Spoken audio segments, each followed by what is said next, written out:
ఈరోజు అహ్మదాబాద్లో కాంగ్రెస్ పార్టీకి సంబంధించి సిడబ్ల్యూసీ మీటింగ్, ఈరోజు ఏఐసిసి మీటింగ్, రేపు కార్యక్రమాలను చేపట్టింది కాంగ్రెస్ పార్టీ.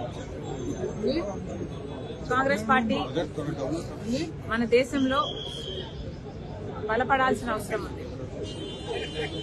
మొన్నటికి మొన్న చూసాం బీజేపీ పార్టీ ఎలా వక్ఫ్ అమెండ్మెంట్ బిల్లు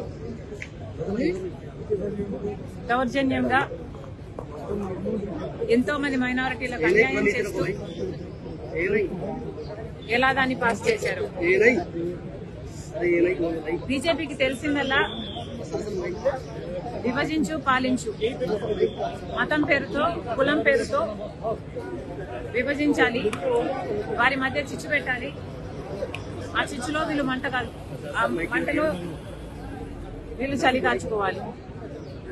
ఇదే బీజేపీ చేసిన రాజకీయం. ఇప్పుడే కాదు, ఇదే కాదు, బీజేపీ మన దేశంలోని అన్ని వ్యవస్థలను, ఎలక్షన్ కమిషన్ తో సహా అన్ని వ్యవస్థలను స్వలాభం కోసం వాడుకుంటుంది.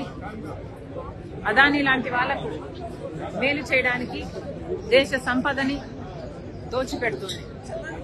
ఈ పరిస్థితులన్నీ మారాలి అంటే కాంగ్రెస్ పార్టీ అధికారంలోకి రావాలి.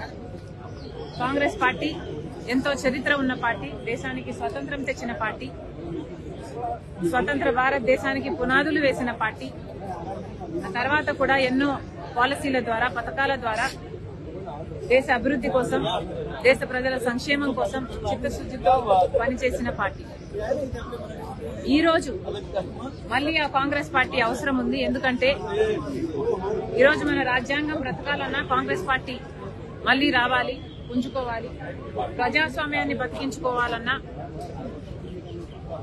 మైనారిటీల, బడుగు బలహీన వర్గాల మంచికి పనిచేయాలన్నా కాంగ్రెస్ పార్టీ అధికారంలోకి రావాలి.